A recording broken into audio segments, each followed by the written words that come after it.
London may be stunning, but today we're checking into 3 of its very worst hotels. Let's see just how bad it gets.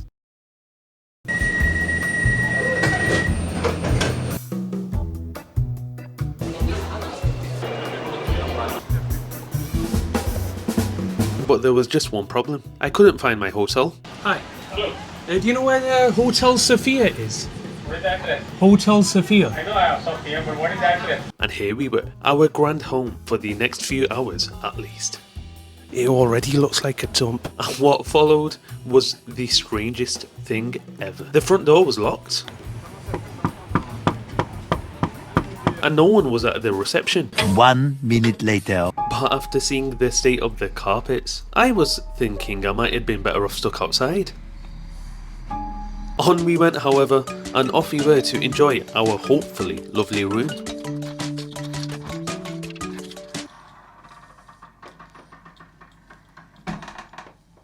Yeah, the lobby area was tiny, but it would have been nice to have a little light. Well, now I have the answer to why there's no bloody light. I guess the room was cozy looking enough at first glance.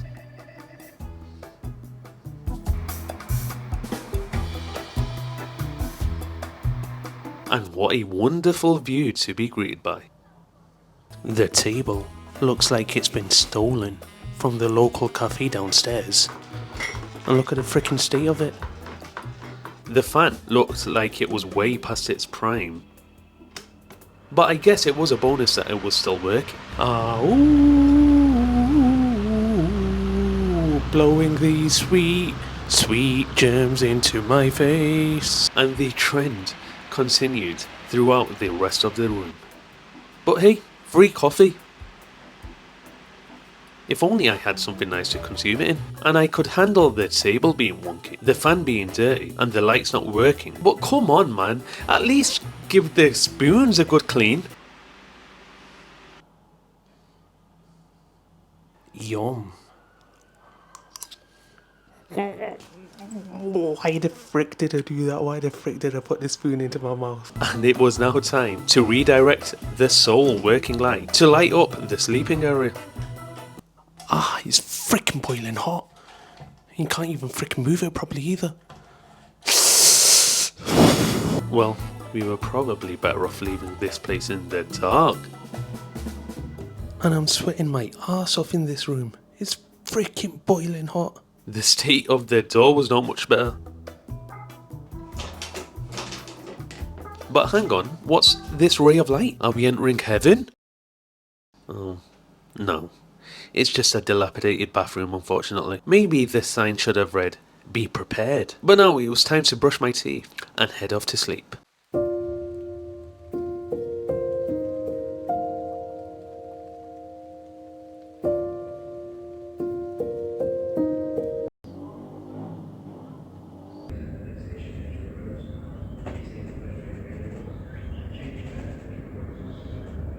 But what in the noise pollution was this in the middle of the night?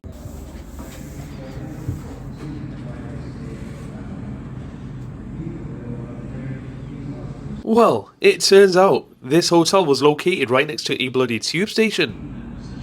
Marvellous. Well, at least it gave us an excuse to explore the rest of this wonderful room. I'm surprised the TV hadn't fallen by now. Impressive. Every nook and cranny was filled with gunk. The bin too, of course. Everything was just a tad bit shabby looking.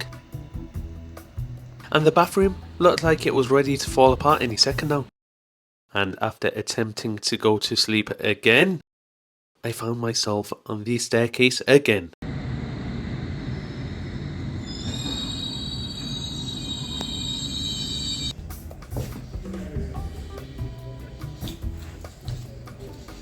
So off we went outside for a calm little stroll.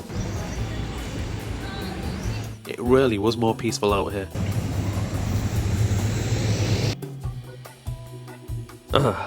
The classic crow of London townhouses in a quaint little neighbourhood not very far from the bustling Westminster. An area filled with cosy looking shops, but an area that has been plagued with some of the worst hotels you will ever lay your eyes on. Let's go in for a night and check one out.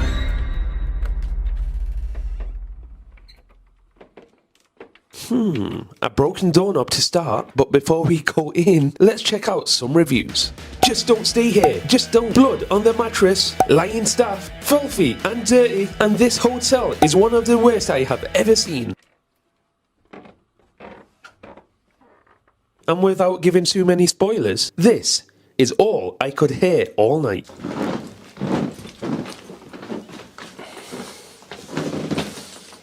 Not the most welcoming sight as we get to our floor underground.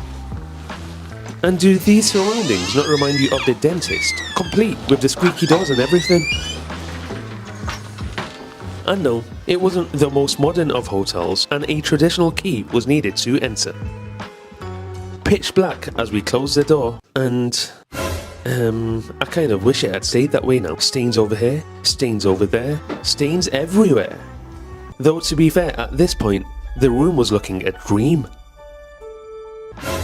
My next door neighbour is busy pounding away on his bed. And hey, I may as well do the same too. And the bathroom was even mansion sized. The bathroom even came complete with a hammock in order to soak in those sweet, sweet sun rays coming from above. Hello, hello. And seeing these brown stains in the bathroom was not the greatest, as someone could have easily pooed here and you wouldn't even be able to tell. A nice random pole hanging down to accidentally gouge your eyes out. Though to be fair, they probably want to blind you so you can't see this sort of stuff. What the f*** again? It reminds me of a prison cell. Not that I've been to prison, have I? Yeah, mate, you're in prison right now. Now here we have our complimentary tea and coffee.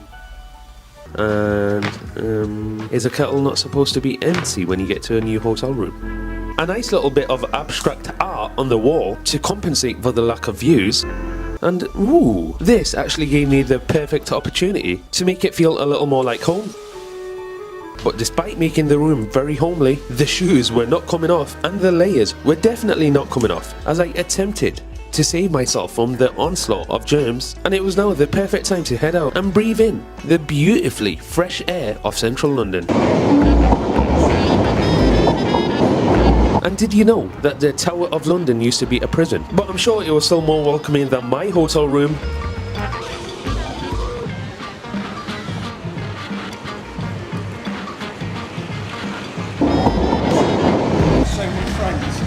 Can I just sleep here all night? They've even got the mood lighting ready to go. But alas, as the time nears 8 o'clock.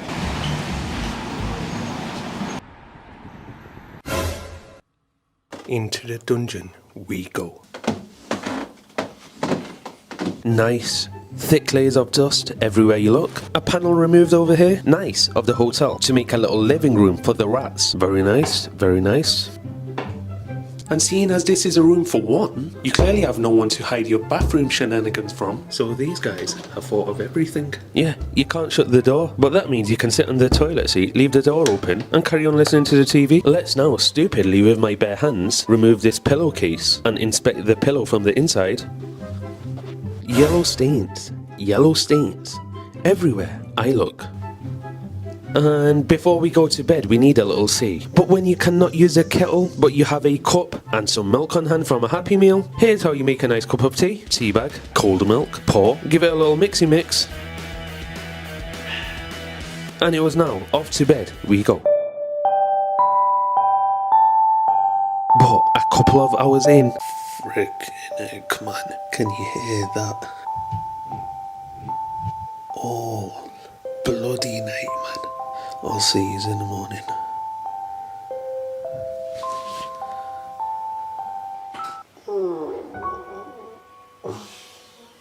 Despite hearing these hyenas in the room behind me talk all night, I actually got about 10 hours of sleep. Bed, despite feeling it pretty hard when I got into it, was surprisingly comfortable. I, however, did not trust their blankets, seeing as the other stuff was dirty and the blanket was brown. So seeing the other brown stains all over the room, who knows if someone's ever shit into that blanket. So this is how I slept. My coat on my top half. Ugh. and the towel on the bottom half. The radiators were nice and hot throughout the night, and the hot water, despite not working when I first got here, there was hot water in the toilets throughout the night. So yeah, I suppose decent job on that. Hotel Comico. Today we stay in a hotel located very close to central London, but a hotel that is one of the worst reviewed in the whole of the UK. The hotel is very dirty, the room had no ventilation, the toilet sheet was wee stained, and the bed linen had blood on it. Absolutely disgusting and falsely advertised. Toothpaste on bedding sheets, and even a fake eyelash on the remote. And worst of all, it seems like the hotel rooms are located right next to garbage dumps. Now you might think the disgusting reviews would put people off, but apparently price just trumps everything, so let's go and check it out. Now firstly, the location is great, very idyllic, kinda like those towns that you see displayed on chocolate boxes. Very nice, but no one knows the horrors that lay behind. And also, it's not even the cheapest in London, to be honest, and it's now off underground to the dungeon we go. Nice little Hoover placed over here, but should it be out here for the public to see?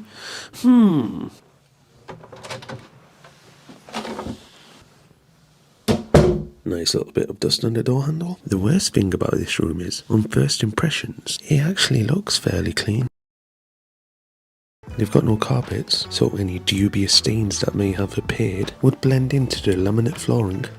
Well, that statement certainly rang true. No, not really. They couldn't even be bothered to clean the laminate flooring. Bedside table for us to read. And look at the top book on the pile. Hush, hush. We don't want anyone knowing that this room is full of shit. Better get my coat off the frickin' bed. I've not even checked for bed bugs yet. Frickin' go. That was a close one. Oh crap, what the frick am I doing? I'm sitting on the bed. What if they get into my pants? Of exposed wiring, where I'm assuming a lamp used to be. It's possible that a guest punched the lamp out. The best way to check if a hotel room is dirty, look in the corners and the crevices that are hard to get to. And it seems like the staff have failed on this front too. And what's up here? Frickin' can't even reach here.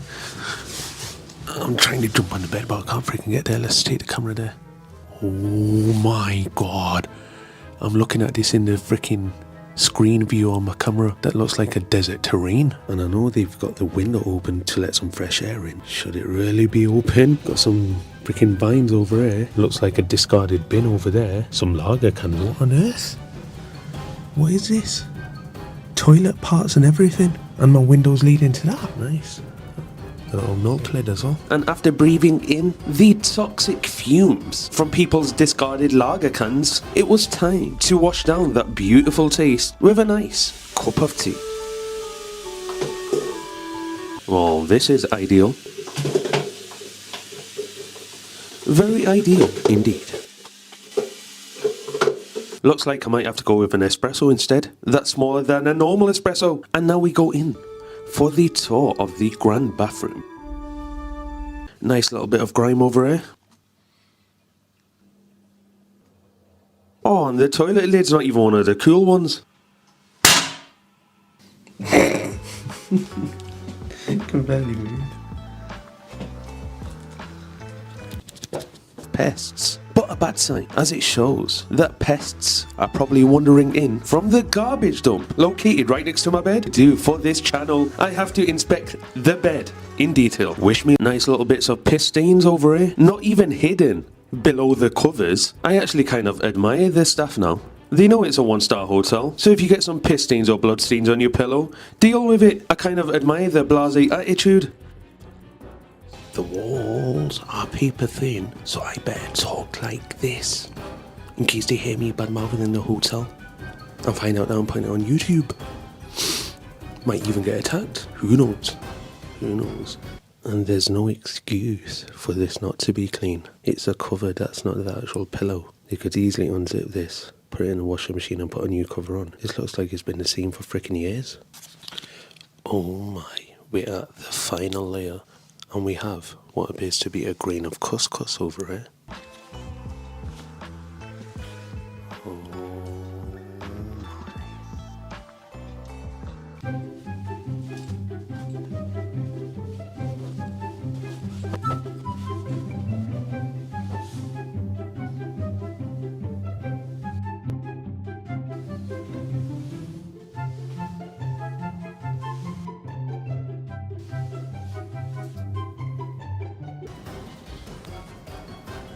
Hair. Everywhere I look, but not a strand to eat.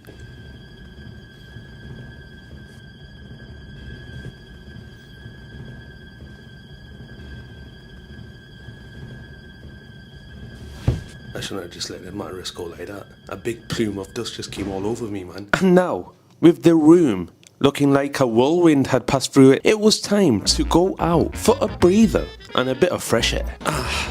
Fresh air. Well, not for long, mate, as you're now stuck in the maze of London Underground travel. That stuff is probably more annoying than the hotel I was in. And it was now time to head off and join my mum, who disappointingly had decided not to join me on this most beautiful of trips. So mum, why didn't you join me in the hotel? You know I'm a queen, so you want a queen to stay in that shithole. And after stupidly letting my mouth water, looking at all of these delicacies, it was back to the crap hole I went. I'm scared. I'm really fucking scared. Close the window to my right. I don't want any flies or anything coming in. But who knows what's going to come out at night? Who knows? See you later. Can you frickin' hear that? All night like this. Paper thin walls, why do you have to do this to me? This is so annoying. I just want to go to sleep.